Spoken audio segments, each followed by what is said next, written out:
Bismillahirrahmanirrahim. Assalamualaikum warahmatullahi wabarakatuh. Alhamdulillahirabbil alamin. Puji syukur kita panjatkan kehadiran Allah Subhanahu wa taala karena pada hari ini kita diberikan sehat, nikmat Islam, iman semuanya dalam keadaan sehat walafiat.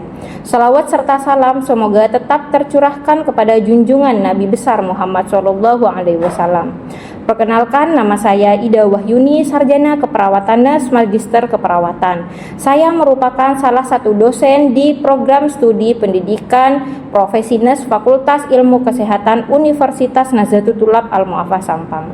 Pada kesempatan kali ini saya akan memaparkan salah satu mata kuliah yang saya ampuh, yaitu mata kuliah keperawatan kesehatan jiwa dan psikososial yang mempunyai bobot 3 SKS, 2 SKS teori dan 1 SKS praktikum selama 1 semester ke depan, dengan Ibu Yunita Amelia selaku PJMK dan saya sendiri Ida Wahyuni sebagai tim dosen mata kuliah keperawatan kesehatan jiwa dan psikososial.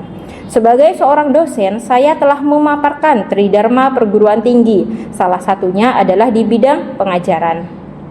Sistem pengajaran yang saya terapkan menggunakan sistem DIA. DIA ini merupakan singkatan dari Delivery, Interaction, and Assessment. Delivery berkaitan dengan cara saya menyampaikan materi dari textbook dan artikel-artikel jurnal terbaru termasuk hasil penelitian saya tentang keperawatan jiwa terkait dengan kesehatan jiwa pada remaja. Sedangkan interaction saya gunakan untuk menghidupkan suasana pembelajaran di kelas dengan diskusi dan tanya jawab. Dan untuk assessment, yakni proses pengukuran kemampuan mahasiswa secara objektif yang sudah dijelaskan di awal perkuliahan dan dipahami oleh mahasiswa. Deskripsi mata kuliah ini membahas konsep, prinsip, tren, dan isu kontemporer dalam kesehatan jiwa dan keperawatan jiwa sebagai landasan dalam pemberian asuhan keperawatan yang komprehensif. Materi pembelajaran meliputi konsep klien sebagai sistem adaptif dalam rentang respons sehat jiwa hingga gangguan jiwa. Selain itu, terdapat psikodinamika serta etiologi dan proses terjadinya masalah kesehatan dan keperawatan jiwa yang umum di Indonesia. Selain itu, mata kuliah ini mengkaji upaya keperawatan jiwa melalui pendekatan promotif, preventif, dan kuratif, serta rehabilitatif dengan penekanan pada pencegahan primer, sekunder, dan tersier terhadap klien yang mengalami masalah psikososial dan spiritual. Pembelajaran juga mencangkup penerapan komunikasi dan hubungan terapeutik dalam pemberian asuhan keperawatan kepada individu dan keluarga. Melalui mata kuliah ini, mahasiswa diharapkan mampu mengembangkan kompetensi dalam memberikan asuhan keperawatan jiwa yang profesional, berbasis bukti, berpusat pada klien, serta mengintegrasikan prinsip-prinsip keperawatan jiwa ke dalam berbagai bidang praktik keperawatan. Pencapaian pembelajaran pada mata kuliah ini diharapkan mahasiswa bila diberi data atau kasus mampu menganalisis konseptual model dalam keperawatan jiwa, proses terjadinya gangguan jiwa, peran dan fungsi perawat, pelayanan keperawatan jiwa, situasi bencana, menerapkan proses keperawatan jiwa, prinsip-prinsip legal etis dan lintas budaya dalam asuhan keperawatan jiwa, dan menstimulasi askep sehat jiwa sepanjang rentang kehidupan dan askep klien dengan masalah psikososial. Sedangkan materi yang akan dipelajari pada mata kuliah keperawatan kesehatan jiwa dan psikososial ini terdiri dari 14 materi. Yang pertama, sejarah perkembangan keperawatan jiwa, tren dan isu keperawatan jiwa global. Yang kedua, konsep stres dan proses terjadinya gangguan jiwa dan perspektif keperawatan jiwa. Yang ketiga, konseptual model dalam keperawatan jiwa, prevensi primer, sekunder, dan tersier. Peran perawat jiwa dalam kolaborasi interdisiplin dalam kesehatan dan keperawatan jiwa. Yang kelima, peran perawat jiwa Keenam, pelayanan dan kolaborasi interdisipliner dalam kesehatan dan keperawatan jiwa.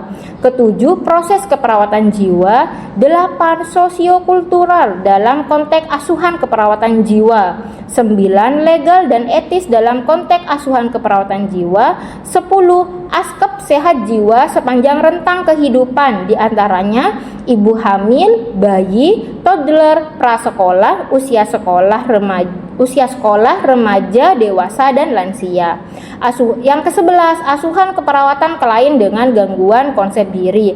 12, asuhan keperawatan klien dengan kecemasan dan kehilangan. 13, asuhan keperawatan klien dengan ketidakberdayaan keputusasaan. Dan 14, asuhan keperawatan klien dengan distres spiritual. Selanjutnya kita akan masuk ke aspek interaction. Sistem interaction yang saya terapkan di kelas yaitu proses pembelajaran bersifat interaktif, holistik, integratif, saintifik, kontekstual, tematik, efektif, kolaboratif, dan berpusat pada mahasiswa. Berdasarkan hal tersebut, maka untuk mendorong seluruh peserta didik berperan aktif, kreatif, dan inovatif dalam menyelesaikan pembelajaran, maka saya menerapkan sistem SCL dengan metode pembelajaran diskusi kelompok, simulasi, studi kasus, pembelajaran kolaboratif, pembelajaran kooperatif, pembelajaran berbasis proyek, pembelajaran berbasis masalah, atau metode pembelajaran yang lain yang dapat secara efektif memfasilitasi pemenuhan capaian pembelajaran lulusan. Platform yang saya gunakan untuk mendukung kegiatan pembelajaran mengajar di kelas diintegrasikan ke dalam sistem informasi akademik. Mahasiswa dapat menggunakan aplikasi tersebut antara lain untuk mengisi KRS, mengevaluasi dosen mengajar, mengisi absen kelas, dan yang lainnya. Poin terakhir yaitu aspek assessment atau penilaian kepada mahasiswa yang dilakukan secara objektif. Tujuannya adalah untuk mengukur kemampuan mahasiswa secara jelas dan transparan. Penilaian yang dilaksanakan sesuai dengan prosedur dan disepakati pada awal kuliahan oleh mahasiswa dan dosen serta dipahami oleh mahasiswa. Selanjutnya, penerapan indikator penilaian dibagi pada beberapa aspek penilaian yang meliputi absensi 10%, UTS 30%, UAS 35%, penugasan 15%, dan praktikum atau sikap terdapat 10%. UTS dilaksanakan sesuai dengan agenda di RPS setelah mencapai beberapa kali pertemuan, dan UAS akan dilaksanakan setelah tatap muka selesai. Pada sesi kali ini saya akan membahas topik tentang konsep stres, tentang sehat sakit jiwa, coping meliputi definisi stres, faktor predisposisi, faktor presipitasi, penilaian terhadap stres, sumber coping, mekanisme coping, rentang sehat sakit jiwa, model stres adaptasi dalam keperawatan jiwa. Pembelajaran dilaksanakan tatap muka langsung di kelas, kemudian nanti akan dilanjutkan. Berikut merupakan proses pembelajaran yang akan dilaksanakan secara tatap muka di ruang kelas. Assalamualaikum warahmatullahi wabarakatuh. Waalaikumsalam warahmatullahi wabarakatuh. Baik teman-teman, bagaimana kabar hari ini? Apakah sehat semua? Amin. Oke, hari ini saya akan memberikan materi terkait dengan konsep stres, rentang sehat sakit jiwa, dan coping. Masih ingat kemarin apa materinya? Tentang gangguan jiwa atau definisi gangguan jiwa. Nah, di sini saya akan menanyakan nih, mungkin bisa mengacungkan tangan dari teman-teman. Apa sih itu gangguan jiwa? Mungkin Mas yang paling pojok, Mas Dayat ya? Ya, apa itu pengertian dari gangguan jiwa? gangguan jiwa adalah suatu penyakit yang disebabkan karena adanya kekacauan pikiran, persepsi, dan tingkah laku. Oke, benar sekali. Gangguan jiwa itu merupakan suatu proses gangguan pikiran, perilaku terhadap seseorang. Itu dari pengertian gangguan jiwa. Kalau sehat jiwa, apa itu sehat jiwa? Kalau sehat jiwa itu suatu kondisi yang memungkinkan perkembangan fisik, intelektual, emosional yang optimal, dan perkembangan itu berjalan selaras dengan orang lain. Oke, baik. Jadi sehat jiwa itu merupakan suatu kondisi fisik, pikiran itu sehat, selaras dengan orang lain. Nah, dari pertanyaan tadi mungkin saya melihat teman-teman sudah mulai paham ya apa itu gangguan jiwa, sehat jiwa. Dan sekarang untuk materi berikutnya, Ibu akan menjelaskan terkait dengan konsep stres, rentang sehat, sakit jiwa, dan coping. Saya akan memberikan capaian pembelajaran terhadap materi ini, yaitu mahasiswa memahami konsep stres dan adaptasi, memahami dinamika stres berdasarkan 3 pendekatan model teori. Nah, dari pendahuluan di sini setiap orang mengalami stres dari waktu ke waktu, sehingga stres dapat menimbulkan tuntutan yang besar kepada seseorang. Dan jika seseorang tidak dapat mengatasi atau beradaptasi, maka stresnya dapat menimbulkan penyakit seperti itu. Di sini akan pengertian dari stresor. Stresor di sini merupakan suatu reaksi individu terhadap perubahan yang membutuhkan penyesuaian secara fisik, mental, atau emosional. Jadi, stres di sini merupakan suatu reaksi seseorang. Apa sih penyebabnya? Yaitu mungkin dari fisiknya, mentalnya, emosinya, seperti itu. Nah, sumber stres ini biasanya nih ya, segala tuntutan secara internal maupun eksternal yang dimaknai sebagai suatu ancaman atau berbahaya. Stres ini merupakan suatu stimulus yang mengawali atau mencetus perubahan. Biasanya stresor dari internal nih ya, berasal dari dalam diri seseorang atau individunya. Apa aja Bu biasanya? Demam, kondisi fisik seperti kehamilan, menopause, atau suatu keadaan emosi seperti seseorang itu merasa bersalah. Selanjutnya, kalau stresor dari eksternal biasanya berasal dari luar diri seseorang. Misalnya apa saja Bu? Perubahan bermakna dalam suhu lingkungan, perubahan peran dalam keluarga atau sosial, dan tekanan dari pasangan. Biasanya kalau eksternal itu bukan dari diri kita, tapi dari orang lain biasanya.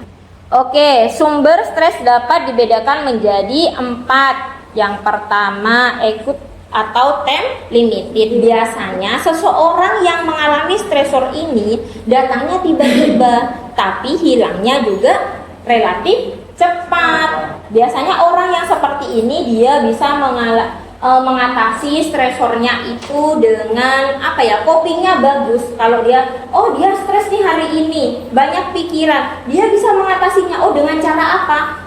Tidur nih biar saya stresnya nggak berkepanjangan, seperti itu.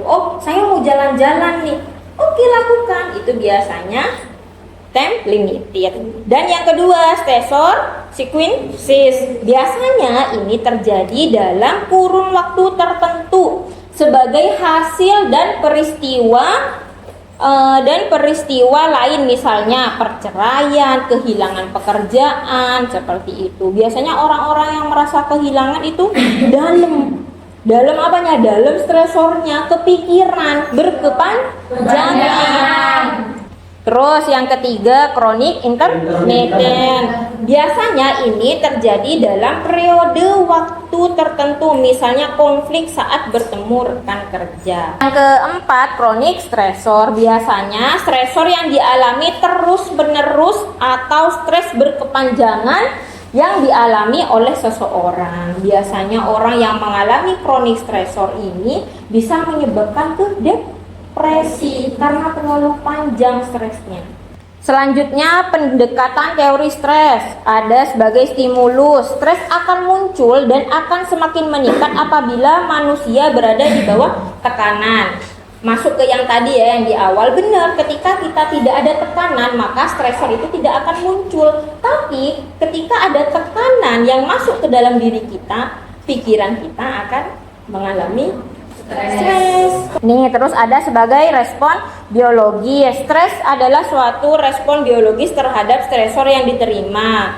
Contohnya general adaptasi syndrome. Biasanya ini ya tiba-tiba saja, tiba-tiba datang stresnya, tiba-tiba hilang seperti itu. Selanjutnya sebagai model transaksional antara individu dan lingkungan. Biasanya sebagai interaksi antara orang dengan lingkungan berdasarkan kemampuan dalam mengatasi masalah dan terdapat faktor predisposisi stres atau yang mempengaruhi. Biasanya itu yang pertama pengaruh dari genetik. Tahu genetik itu apa? Biasanya apa? Keturunan. Nih ya, melibatkan kondisi yang memperoleh melalui keturunan. Seperti apa Bu? Riwayat keluarga secara fisik, psikologis, serta temperamen seseorang. Dan untuk pengalaman masa lalu ini biasanya seseorang belajar berdasarkan apa yang telah dialami sebelumnya. Oh, sebelumnya saya ini yang dulunya pernah gagal mengikuti ujian, mau masuk SMP seumpamanya. Saya ini mau masuk SMP gagal waktu itu. Gimana caranya pas mau masuk SMA atau mau masuk kuliah, saya tidak mengalami gagal lagi? Dengan cara apa? Terus belajar, mengasah lagi ilmunya, seperti itu. Terus yang ketiga, faktor predisposinya itu kondisi saat ini. Biasanya apa? Meliputi sumber daya seseorang yang dimiliki saat ini untuk menghadapi tuntutan atau stresor secara adaptif. Contohnya apa? Kondisi saat ini merupakan suatu motivasi, kematangan, perkembangan, keparahan atau durasi stresor, keuangan, pendidikan, usia, dan dukungan sosial. Faktor yang mempengaruhi stres ini ada fisiologi, sikap, karakter, perilaku. Biasanya itu mencakup faktor-faktor apa saja? Ada intensitas, seberapa panjang, tadi sudah dijelaskan di awal, seberapa lama durasinya. Ada durasi, ada intensitas, itu sama sebenarnya. Cangkupan, apa saja yang mempengaruhi? Cangkupannya itu apa saja? Ini tahap-tahapannya nih ya. Tahap stresor yang pertama, tahap 1, biasanya stres yang paling ringan. Ciri-cirinya seperti apa sih Bu? Kalau stres tahap 1 itu biasanya semangatnya meningkat, penglihatan tajam, energi meningkat, namun cadangan energinya menurun, kemampuan menyelesaikan pelajaran itu meningkat. Jadi kalian pernah gak sih merasakan ini ntar lagi harus selesai, jadi kita cepat nulisnya. Tapi kalau nggak stres, nulis itu ya santai.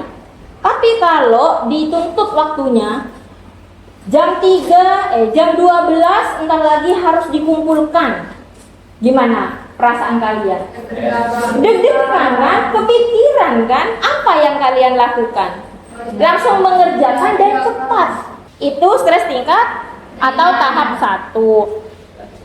Nih, di tahap 2 mulai timbul keluhan. Biasanya seseorang itu sering merasa letih tanpa sebab. Kadang-kadang terdapat gangguan sistem seperti pencernaan, otot, perasaan tidak santai. Jadi kita itu biasanya malas makan, perut mulas, biasanya mual.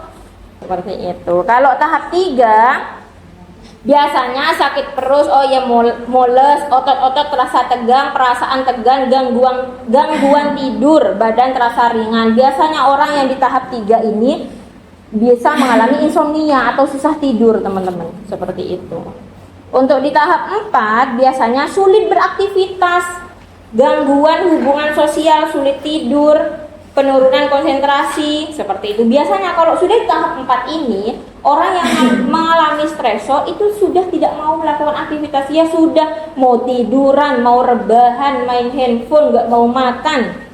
Untuk tahap 5, keletihan meningkat, itu semakin meningkat, jadi malasnya, capeknya, tidak mampu melakukan pekerjaan sederhana, gangguan sistem itu meningkat, perasaan takut meningkat.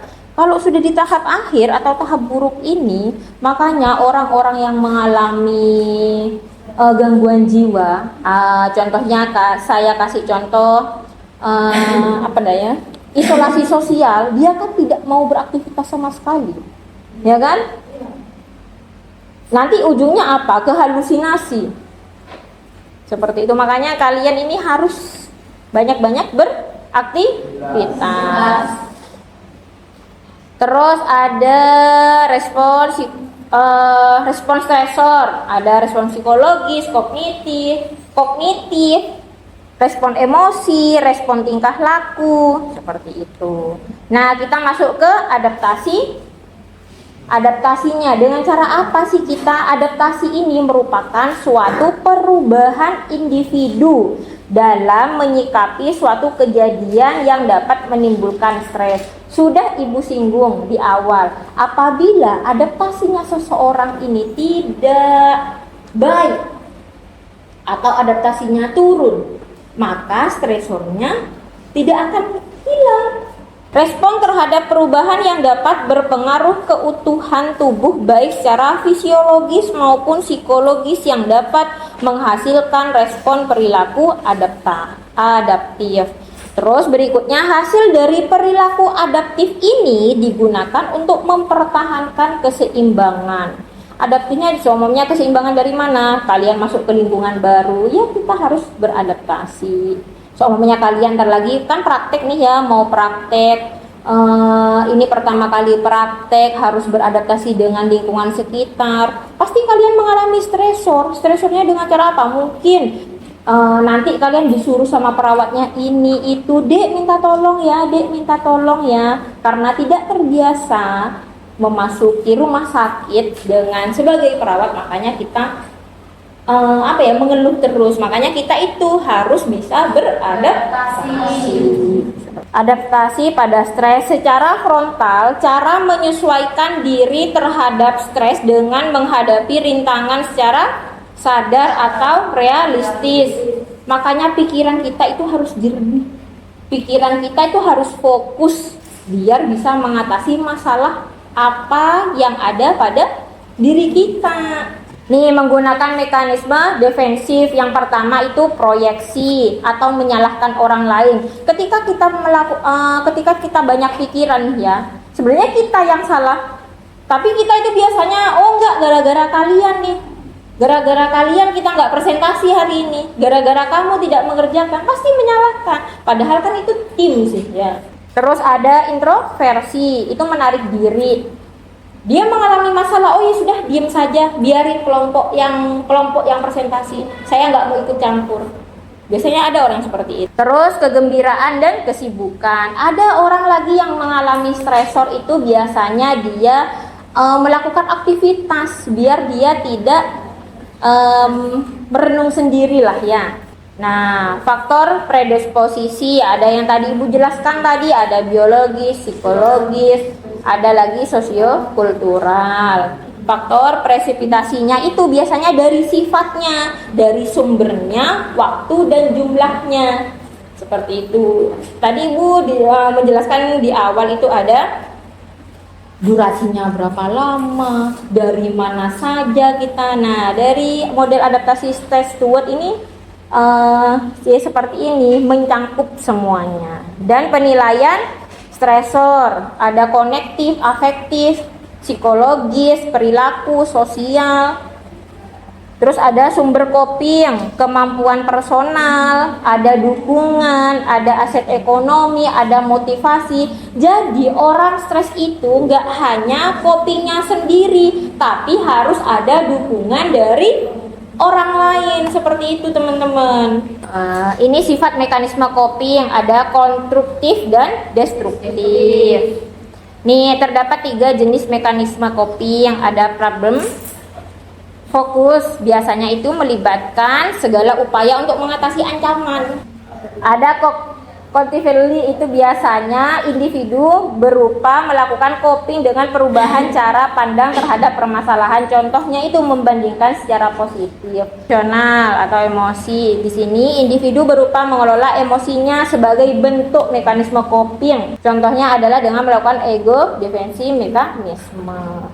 Nah, sampai sini ada yang ditanyakan teman-teman? Oke, boleh. Dengan Mbak siapa? Oke, Mbak Iklil. Penyebab terjadinya stres akan dijelaskan bahwa terdapat pengalaman masa lalu yang dapat mempengaruhi. Oke. Jadi masa lalu seperti apa yang dapat mempengaruhi stres?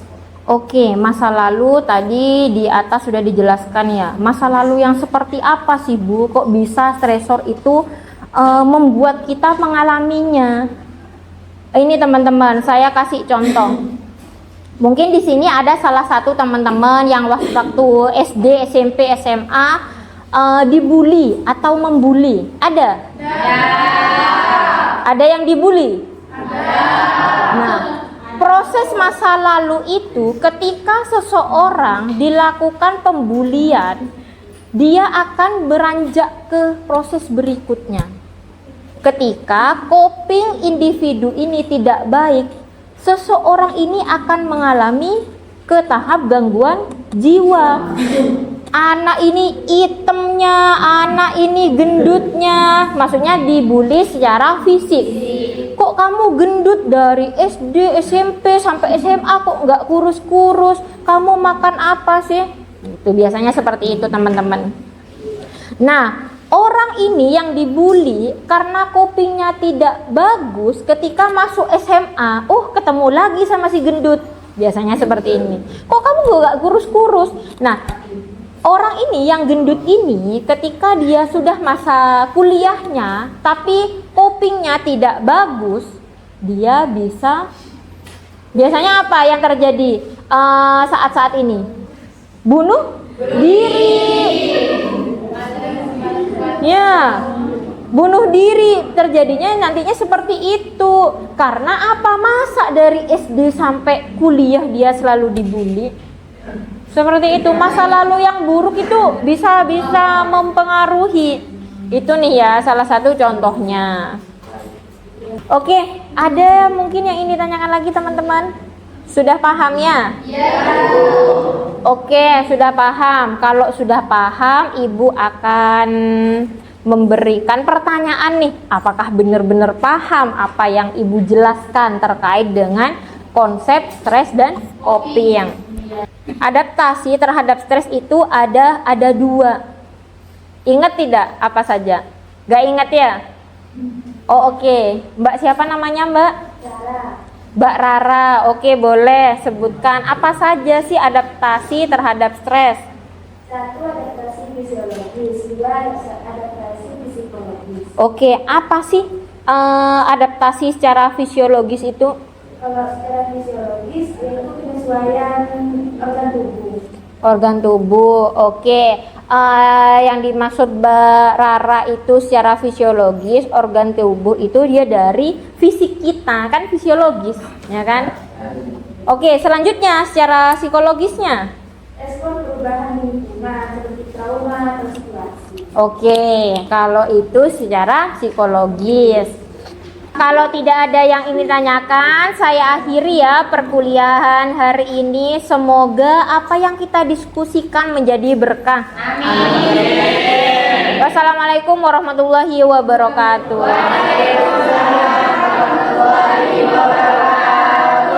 Oke, jangan lupa ya, nanti saya kirimkan link untuk mengisi kuis. Nanti saya kirim linknya di grup WA. Saya kasih waktu sampai pukul 12 malam untuk mengisi kuis tersebut. Oke.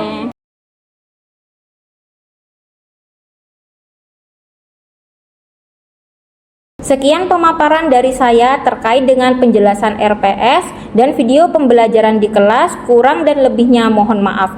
Wassalamualaikum warahmatullahi wabarakatuh.